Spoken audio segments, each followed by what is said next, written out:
네, 이 시간에는 이제 TAT 2급 기출문제 제28회 이론 문제부터 풀이해 보도록 하겠습니다. 자, 28회 실무 이론은 어떤 문제가 출제되었는가 한번 볼까요? 1번은 다음에서 설명하고 있는 재무제표는 무엇인가 이랬습니다. 자, 일정 시점 기업이 보유하고 있는 경제적 자원인 자산, 부채, 자본에 대한 정보를 제공하는 재무보고서로서 정보 이용자의 기업의 유동성, 재무적 탄력성, 수익성과 위험 등을 평가하는 데 유용한 정보를 제공한다 이랬습니다. 자산, 부채, 자본을 표시하는 거 2번이죠? 재무상태표다 이거. 수익성은 어떻게 재무상태표에서 알 수 있을까요?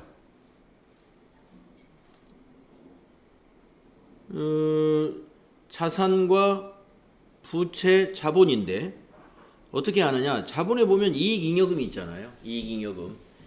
이익잉여금이 바로 손익계산서의 영업이익을 통해서 당기 순이익이 그쪽으로 오는 거죠. 그래서 어느 정도 수익성을 우리가 파악할 수가 있고요.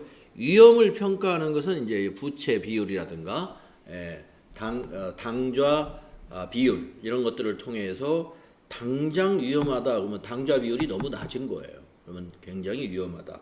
단기에 위험하다. 이런 것들을 알 수가 있는 것이죠. 다음에 2번 문제 보겠습니다. 다음은 주식회사 한공의 2018년도 상품 관련 자료이다. 주식회사 한공의 2018년 매출원가를 계산하면 얼마냐? 모든 상품은 매입을 외상으로 했다라고 했네요. 자, 이런 유사한 문제 여러분들 풀어봤던 기억 날 겁니다. 그렇죠? 자, 매출원가를 구하라. 그러면은 이렇게 상품이라고 그랬단 말이에요. 또 상품이라고 하는 T 계정을 하나 만들어 보는 게 제일 쉽겠다 이겁니다. 자, 기초, 여기는 매입, 여기는 기말, 이 자리가 상품 매출원가 자리죠. 자, 기초 상품 재고액 여기 10만원, 기말 상품 재고액 여기가 13만원, 기초 매입 채무, 매입 채무는 이게 매출하고 매입 채무? 그러니까 외상 매입금이라는 얘기죠. 예. 근데 아까 여기서 모든 상품 매입은 외상으로 매입했다. 이거하고 관련이 있군요. 예. 자, 기초 매입 채무가 6만 원이 있었는데 기말 매입 채무는 4만 5천 원으로 줄었네요. 매입 채무의 현금 지급액이 55만 원이래요. 자, 이거를 말이죠. 여기 상품 매입을 아니죠. 예. 이건 우리 상품 매출이고 상품 매입을 한번 또 따져봐야 되겠네. 그러니까 지금 외상 매입금을 한번 따져봐야 되겠네. 외상 매입금. 모든 상품을 외상으로 매입했어요. 아이고, 지워졌다.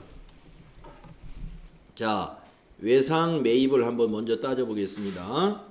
자, 외상 매입 부채니까 기초 여기가 6만원, 기말 여기가 4만 5천원. 기초하고 기말은 반대예요. 외상 매입금은 부채이기 때문에 기초가 대변에 발생하는 거죠. 그 다음에 55만원이 뭐냐? 현금 지급했대요. 현금 지급. 그러면 부채는 지급을 하면 차변에서 기록이 되죠? 차변에. 자, 차변이 완성됐어요. 차변이 55만원에 4만 5천원 더하면 49만 5천원. 그쵸? 네. 그러면 대변도 49만 5천원이 되는 것이죠. 네. 우리가 지금 뭘 하려고 하느냐? 여기가 매입이에요. 여기가. 예. 그래서 여기가 외상 매입금 단기에 발생한 거예요. 그게 아까 여기 상품에 여기 매입 자리로 가는 거예요. 여기가. 자, 49만 5천에서 6만 원 빼면 얼마예요? 43만 5천 원 맞습니까? 예. 자, 매입 43만 5천 원입니다. 여기 기초상품 여기 10만 원입니다. 그러면 이거 합치면 얼마예요? 53만 5천 원이죠? 예, 차변이 53만 5천 원입니다. 자, 여기 기말상품 재고액이 얼마였어요? 13만 원이었죠? 예, 여기가 매출원가니까 53만 5천 원에서 13만 원을 빼면은 얼마입니까? 40만 5천 원이죠? 네, 매출원가는 40만 5천 원이다. 제가 계산 어디 잘못했어요? 아, 여기 10만 원. 네네네네. 아이고. 그러면 여기 다 10만 원씩 더 해야 돼요. 여기도 5가 되죠? 그러면 535가 635가 되죠? 예, 여기 635로 고치고, 그러면 여기도 505. 예, 405가 아니라 505. 네. 이렇게 T 계정을 그려서 여러분이 따져보시면 훨씬 개운하게 정리가 됩니다. 그래서 여기 매출원가 505. 예, 답이 2번에 있네요. 2번에. 네.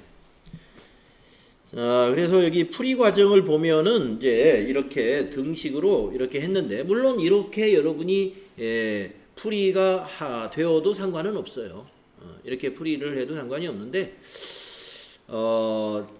T 계정으로 그려서 여러분이 정리하는 게 아마 그걸로 여러분이 연습하시면 훨씬 쉽습니다. 그리고 착오를 예방할 수가 있어요. 자, 다음에 3번 문제 보겠습니다. 다음 중 사채의 시장 이자율과 액면 이자율의 관계를 올바르게 설명한 것은 이랬습니다. 네, 우리 사채 발행에 대해서 다 공부가 되었죠? 네.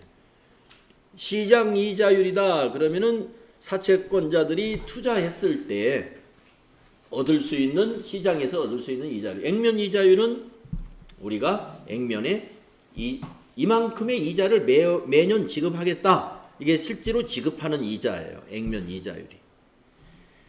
자, 1번.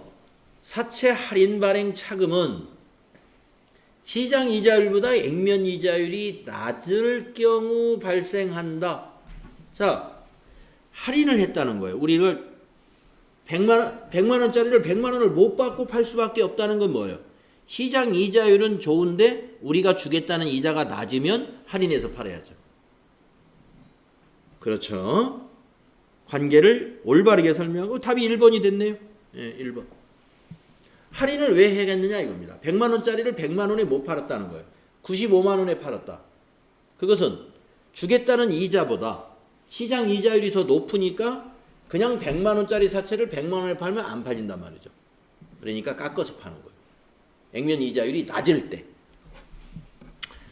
자, 그러면 2번은 뭐라고 그랬냐? 사채 할인 발행 차금은 시장 이자율보다, 이건 거꾸로 말했으니까 이건 틀렸고, 3번 사채 할인 발행 차금은 시장 이자율과 같다면은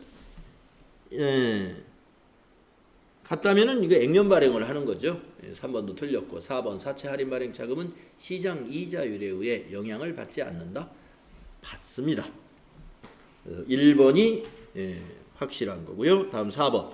다음 자료에 의해 주식회사 한공이 2018년 손익계산서에 계상할 토지 재평가 손익은 얼마냐 이랬습니다. 자, 손익계산서에 계상될 토지, 유형자산을 재평가 모형으로 회계 처리를 하는 회사입니다. 네. 자, 주식회사 한공은 2017년에 공장을 건설할 목적으로 200만 원에 취득을 했고요. 토지를 매 보고기간마다 재평가 모형을 적용하기로 했습니다. 그래서 2017년 말과 2018년 말의 토지의 공정가치는 2017년도에는 220, 2018년도에는 180이 되었어요. 그럼 올라갔다 내려갔죠. 네. 자, 그러면은 2017년도 분계를 한번 메모장에다 한번 써볼까요? 네.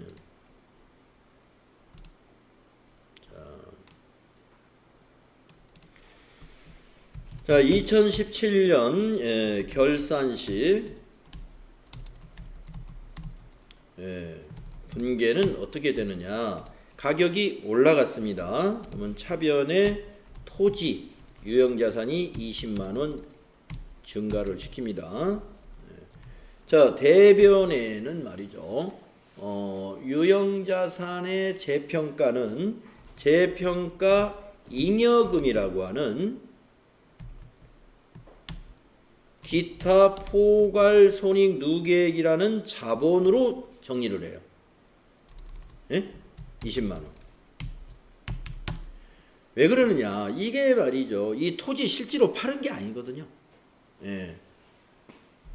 이게 실현된 게 아니에요. 그래서 이제 이렇게 했다가 자, 2018년도 결산 시 분계를 또 한번 생각해 볼까요?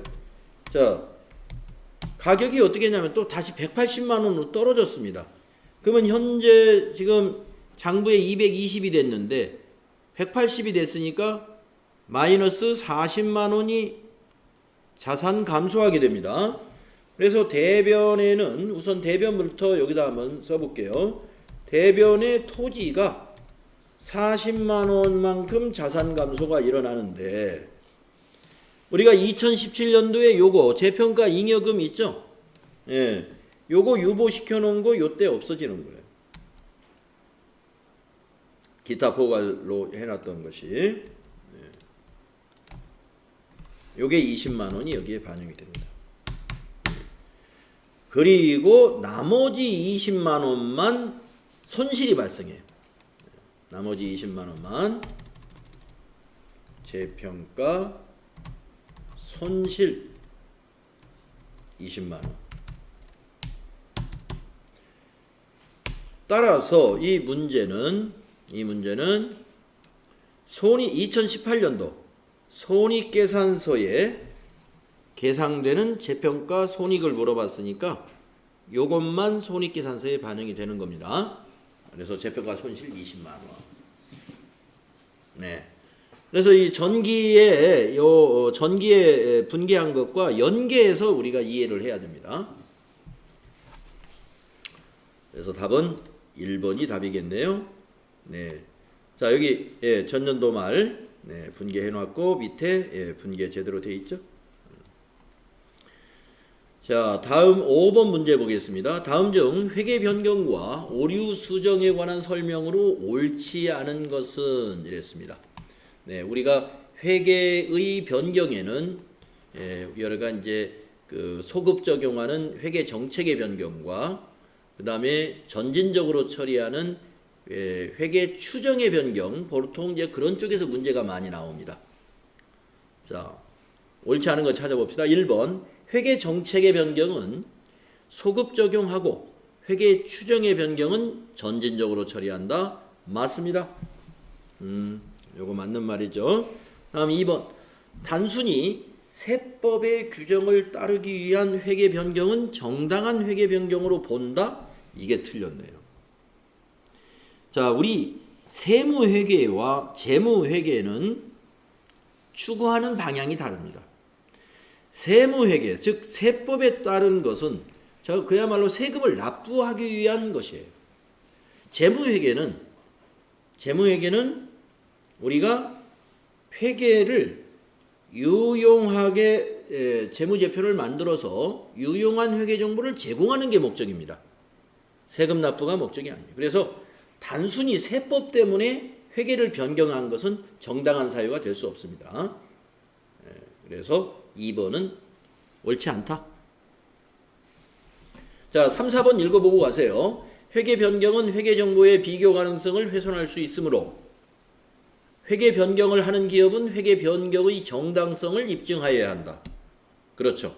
해마다 막 뭔가를 많이 변경하게 되면요, 전기와 단기, 기간별로 이 비교가 의미가 없을 수가 있어요. 다음 4번 회계 변경의 속성상 그 효과를 회계 정책의 변경 효과와 추정의 변경 효과로 구분하기 불가능한 경우에는 추정으로 봅니다. 추정으로 봐요. 그래서 4번도 맞았습니다. 그래서 이제 여러분이 여기와 덧붙여서 여러분이 하나 기억했으면 좋은 것이 뭐냐면 정책의 변경으로 단골로 설명에 나오는 게 뭐냐면 정책의 변경에 해당되는 것이 우리 저기 있죠. 재고자산. 예. 재고자산의 평가 방법 이거 바꾸는 것이 정책의 변경에 해당이 돼요. 선입선출, 후입선출 이런 거. 예. 아니면 유형자산이나 재고자산이나 자산의 취득원가를 결정하는 방법. 네. 이런 건 굉장히 중요한 거예요. 정책의 변경이에요. 자, 정책의 변경에서 재고자산 평가 방법 이건 꼭 알아야 될 것 같고, 예. 그 다음에 추정. 네, 우리 회계정보에 추정이라는 게 있잖아요. 그게 뭐예요? 우리 감가상각이라는 것은 감가상각 관련된 것들 있죠? 예를 들어서 잔존가치가 100만 원이다. 이건 확실하지는 않은 거잖아요. 그 다음에 내용연수 5년이다. 이거 확실하지 않잖아요. 이건 어디까지나 이건 추정입니다. 그래서 감가상각 관련된 감가상각 방법 또는 내용연수 아니면 잔존가치 이런 걸 고쳤다면은 그것은 추정을 변경한 것이다. 네, 그런 거 기억하시면 돼요. 다음에 6번 문제 보겠습니다. 다음은 주식회사 한공의 기계장치 관련 거래 내용이다. 2018년 손익계산서에 반영되는 기계장치의 감가상각비는 얼마냐? 감가상각비 물어봤죠? 네. 자, 1월 1일 날 2천만 원에 취득을 했고요. 내용연수 5년이고 잔존가치는 제로. 정액법인이니라. 그러면 1년에 400만 원씩이죠? 2천만 원 나누기 5 하면은 정액법이니까 1년에 400. 자, 2018년 7월 1일에 기계장치에 대하여 540만 원의 자본적 지출이 발생했어요. 에? 그러면 이 2천만 원이 아니라 이제 취득 금액이 요 시점에서는 2018년 시점에서는 2,540만 원이 되죠. 2,540만 원. 월할 자본적 지출이 발생했는데 월할 상각이라는 말이 있어요. 월할 상각. 그러면은 요 1년에 400만 원 중에서 요 6개월 진 1월 1일부터 6월 30일까지 6개월치 200만 원은 상각하고 여기를 더해야 돼요. 네.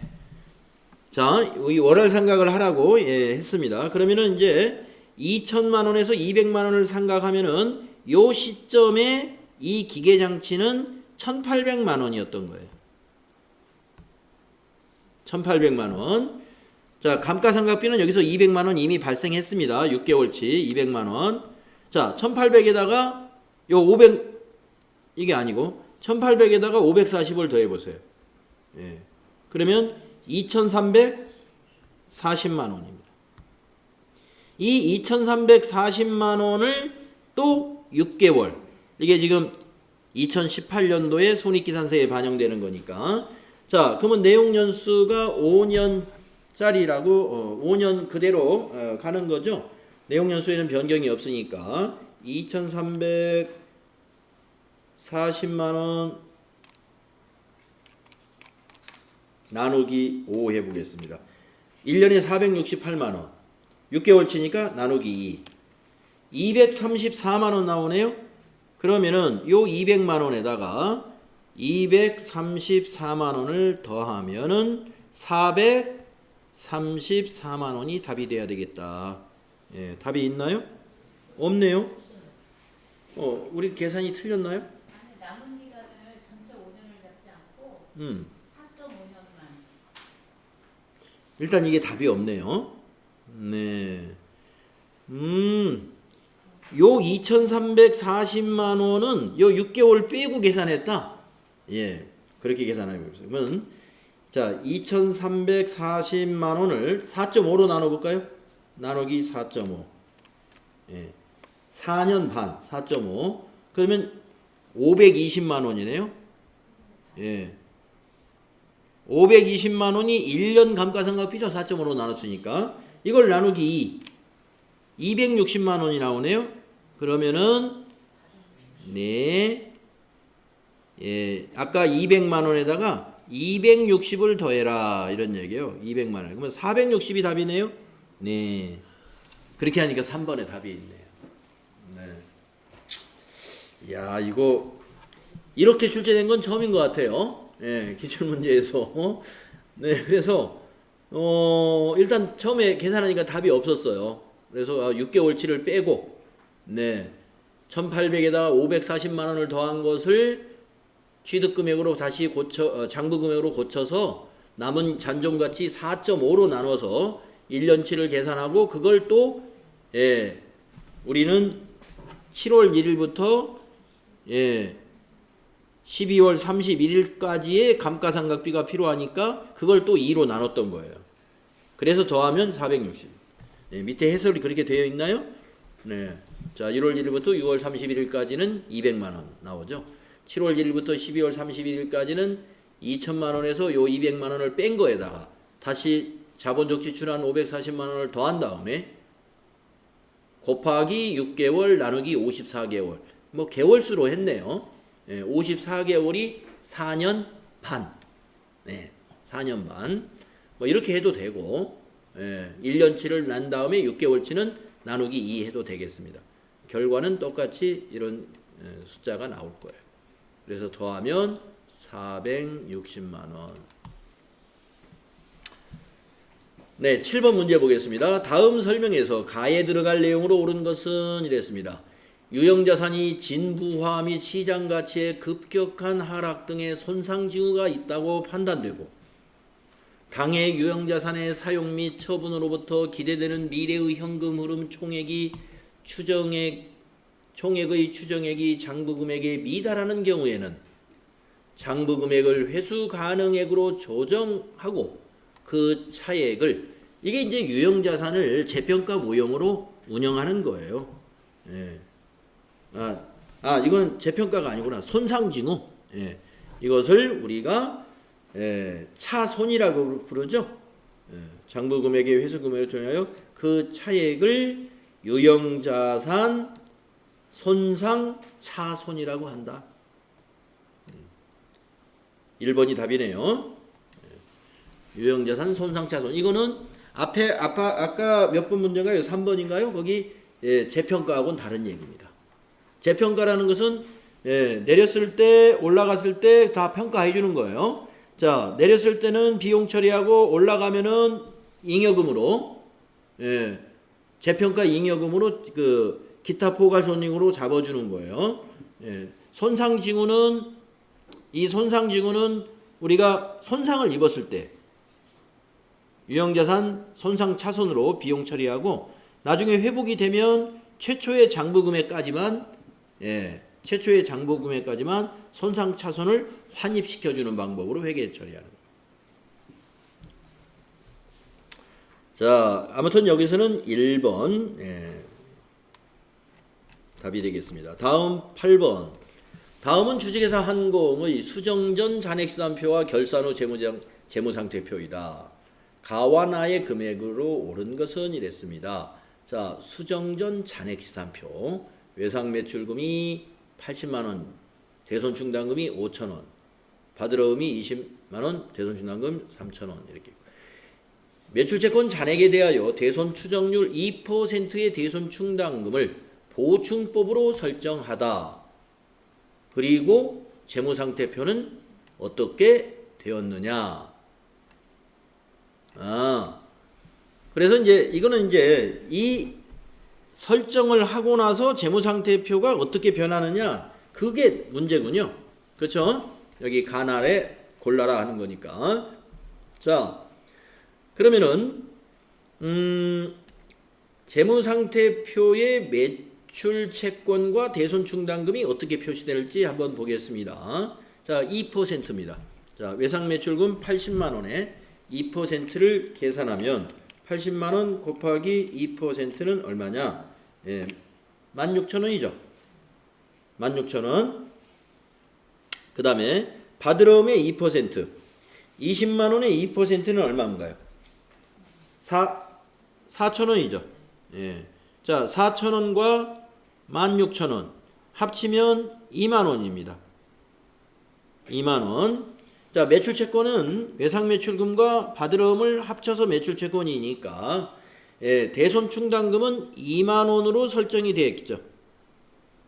2%가 외상매출금의 2% 16,000원, 받으러움의 2% 4,000원 더하니까 2만 원이에요. 그게 그대로 대손충당금이 되는 거죠. 예, 그러면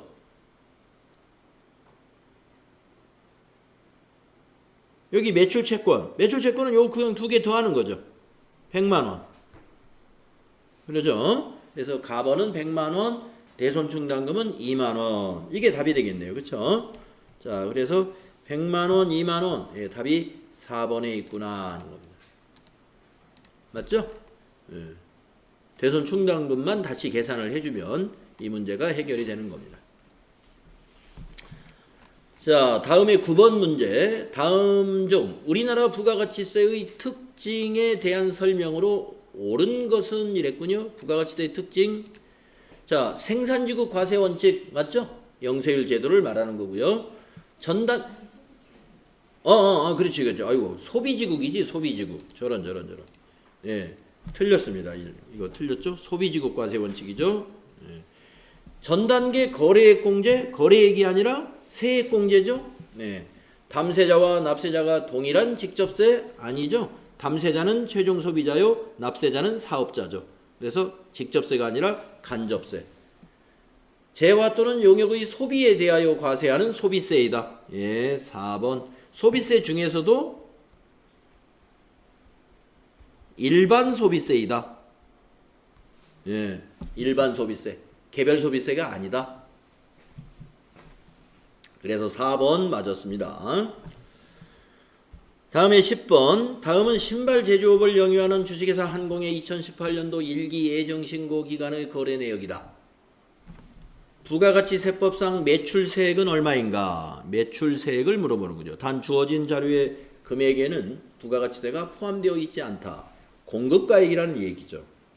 국내 매출했어요. 그러면 공급가액이 700이면 우리가 구하는 매출세액은 10% 70만 원. 하치장 반출. 하치장은 사업장이 아니군요. 예, 이건 공급이 아니에요. 과세 표준이 아닙니다. 예. 그러므로 이건 세액이 없는 거예요. 과세 표준 아니다. 하치장 반출이 아니라 직매장 반출 하면은 그건 계산해야 돼요. 직매장. 판매 시설을 갖춘 곳이니까. 근데 하치장은 생산시설도 아니고 판매시설도 아니란 말이에요. 그러니까 사업장이 아니에요. 사업장이 아닌 곳의 반출은 공급으로 보지 않습니다. 자, 그 다음에 국외 매출액 수출. 네. 과세 표준에는 포함을 하지만 세금은 0원. 그 다음에 거래처에 무상으로 제공한 견본품의 시가. 네, 거래처에 무상으로 줬다. 그러면 사업상 증여라고 하는 간주 공급으로 보죠.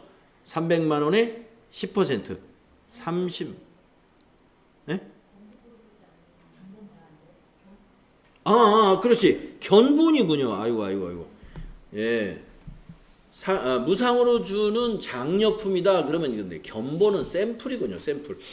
예, 제가 이 견본을 못 봤습니다. 예, 견본품 공급으로 보지 않습니다. 예, 보통 이제 거래처에 무상으로 제공하는 장려금, 장려품, 예, 그거는 무상으로 제공하는 상품, 이런 것들은 공급으로 보는 거예요. 아시겠죠?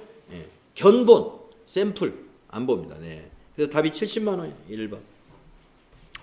네, 이거 문제를 잘못 읽고 틀려 보냈어요.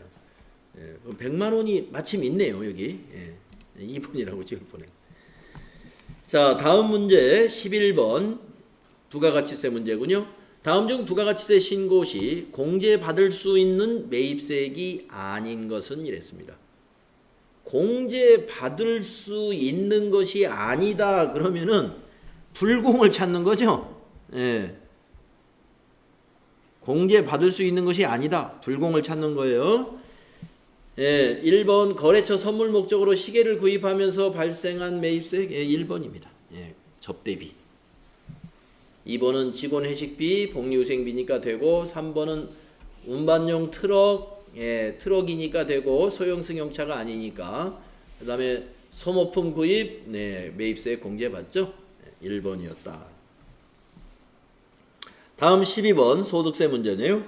다음 중 소득세법에 대한 설명으로 옳은 것은 1번 비거주자는 외국인을 말하는 거예요. 국내 원천 소득에 대해 소득세를 납부할 의무가 없다. 예. 옳은 거 찾는 거죠? 있습니다. 우리 비거주자는요. 외국의 소득에 대해서는 납부할 의무가 없어요. 그러나 국내 소득에 대해서는 납부할 의무가 있습니다. 1번 틀렸고 2번 소득 재분배 기능을 위해 누진세율 제도를 채택하고 있다. 그렇죠. 예. 우리가 누진세율을 왜 주는 거예요? 네. 소득 금액이 적은 사람에게는 세율을 낮춰주고 많은 소득을 올린 사람에게 세금을 많이 내게 해서 그것이 우리 세금이라는 건 결국에 공공의 목적으로 그 돈이 이용되죠. 예, 도로를 건설한다든가, 예, 여러 가지 편의시설을 만든다든가, 또 국민들의 복리 증진을 위해서 뭐 무상급식을 한다든가, 예, 노인을 위해서 투자한다든가 이런 것들인데 그게 바로 소득 재분배죠. 2번 맞습니다. 그다음에 3번 순자산을 증가시킨 모든 소득에 대해 과세하는 포괄주의 과세 방식을 채택하고 있다. 우리 소득세법은요. 포괄주의가 아니라 열거주의를 채택하고 있어요. 열거주의. 예. 그래서 우리가 뭐 근로소득, 기타소득 이런 거 보일 때 1, 동그라미 1, 동그라미 2 해가지고 쫙 열거 했잖아요. 예. 근데 일부 포괄주의를 채택하고 있는 소득이 딱 있었습니다. 그게 무슨 소득이었죠? 예, 금융소득. 이자 배당 소득은 예, 거기에 대해서는 포괄주의를 채택하고 있죠. 그 다음에 4번 퇴직소득은 종합과세소득으로 다른 소득과 합산하여 종합과세한다. 아니죠. 예, 퇴직소득하고 양도소득은 분류과세다. 그래서 답은 2번이 맞았습니다. 다음 13번 다음 중 소득세법상 소득금액 계산 시 필요 경비로 인정받을 수 있는 것은 필요 경비. 자, 1번. 이자 소득 금액을 계산하는 경우 차입금에 대한 지급 이자를 비용으로 인정해 준다? 안 해 줍니다. 네. 여러분 금융소득은요. 일체의 필요경비를 인정하지 않습니다. 배당소득, 이자소득 전부 다 필요경비 0. 인정이 안 돼요. 그래서 1번 틀렸고 2번 연금소득 금액은 계산하는 경우 은행에 지급한 수수료 연금소득공제가 따로 있어요. 이건 수수료가 아니라 예, 연금소득공제를 해줍니다. 우리 근로자의 경우에 근로자 소득공제 해주죠. 예, 그것처럼 연금소득에서도 연금소득공제를 해줘요. 그래서 이게 은행에 지급한 수수료는 아니에요. 다음에 근로소득 금액을 계산하는 경우 업무상 출장 비용 아니죠. 업무상 출장 비용을 그렇게 계산하면요. 이게 개인별로 이게 근로소득자의 그 개인별로 소득 공제를 해주게 되면 필요경비를 공제해주면 너무 복잡합니다. 그러니까 이것도 일정하게 근로소득 공제라는 걸 얼마까지는 몇 프로, 얼마까지는 몇 프로 딱 정해져요. 아까 연금소득도 마찬가지고 출장 비용을 소득 공제해 주는 건 없어요. 필요경비로 인정해 주지 않는다 이거다. 다음 4번 사업소득 금액을 계산하는 경우 사업자 본인의 건강보험료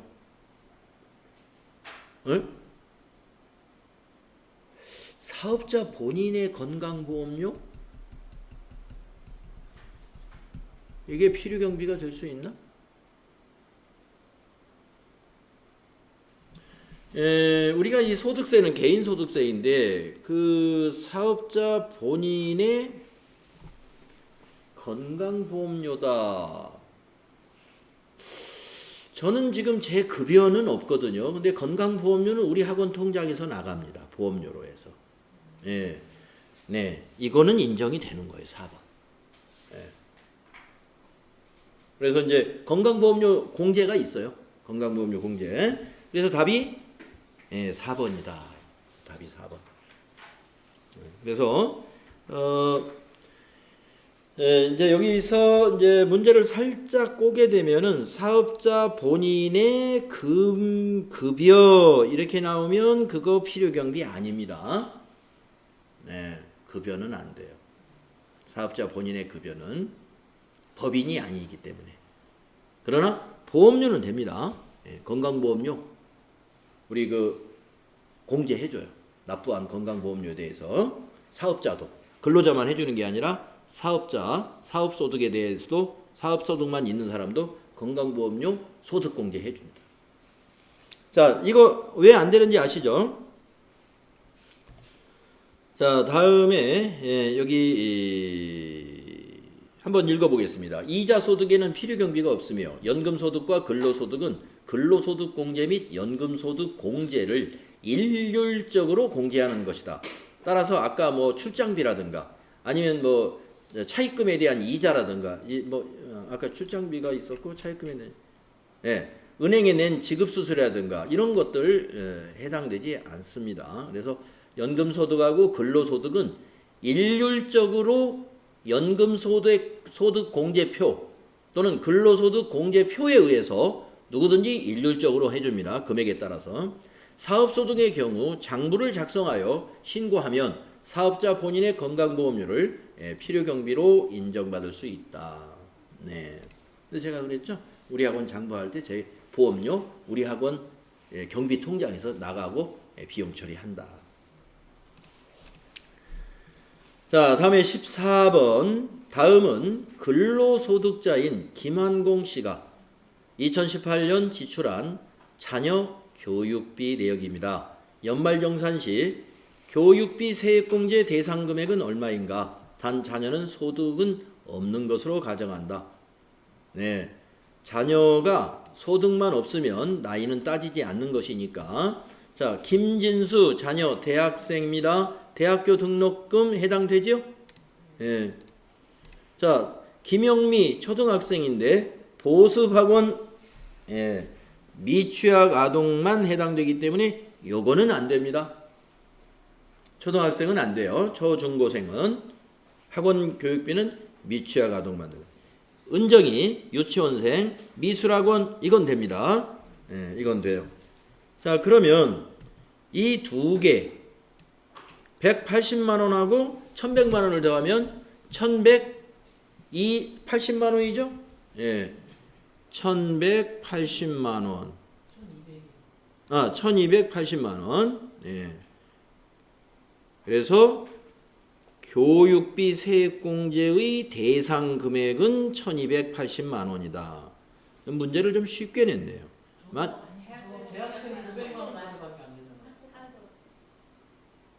되잖아. 그렇지. 아이고. 자, 1인당 교육비 한도는 900만 원이다. 이걸 몰랐네요. 1인당 그러면 진수가 900만 원밖에 안 돼요. 예. 900만 원하고 이거돼. 예, 저는 틀렸네요. 그러면. 예. 1인당 교육비 한도는 900만 원이에요. 그래서 900만 원 더하기 180이니까 1080만 원. 2번이 답입니다. 2번이 답이고, 만약에 문제를 조금 더 어렵게 내려면은 교육비 세액 공제 대상 금액이 아니라 교육비 세액 공제는 얼마인가 이렇게 문제를 내면 문제가 좀 어려워지는 거예요. 곱하기 15%를 해야 돼요. 그래서 우리 세액 공제가 15%가 많다 이렇게 알아두시면 돼. 15%가 많다. 그래서 900만 원 더하기 180만 원 하면 1080만 원 나오죠. 세액공제가 얼마냐 이렇게 물으면 여기다가 곱하기 0.15 해가지고 이제 답을 찾으면 되고, 이거는 대상 금액이 얼마냐인데 한도가 있다는 걸 깜빡했네요. 네. 2번이 답이다. 자, 마지막 문제. 다음 중 소득세법상 세액공제에 대한 설명으로 옳지 않은 것은? 예, 세액공제에 옳지 않은 것. 1번 근로자 본인의 1인당 연 50만 원 이내의 시력 보정용 안경과 콘택트 렌즈 구입비는 의료비 세액공제 대상 금액이다. 오케이. 2번 사업자가 재해로 자산 총액의 20% 이상을 상실하여 납세가 곤란한 경우 재해 손실 세액공제 대상이다. 이런 제도 있죠? 네, 이런 제도 있었어요. 자주 언급은 안 됐지만 시험에서 우리 그 본문에, 교재 본문에 나와 있습니다. 다음, 근로소득자가 본인의 대학원 등록금은 교육비 세액공제 대상이다. 예, 본인 거는 대학원이 돼요. 4번 간편장부 대상자가 간편장부로 기장한 경우 기장세액공제 대상이 된다. 예, 간편장부의 경우에는 기장세액공제가 없습니다. 예, 복식부기에 의한 장부만 기장세액공제를 받을 수가 있어요. 그래서 간편장부 대상자가 그러니까 간편장부 대상자가 간편장부를 쓰는 것은 세액공제가 안 되지만 간편장부 대상자가 복식부기에 의해서 기장을 하게 되면은 세액공제를 해준다. 4번이 옳지 않은 겁니다.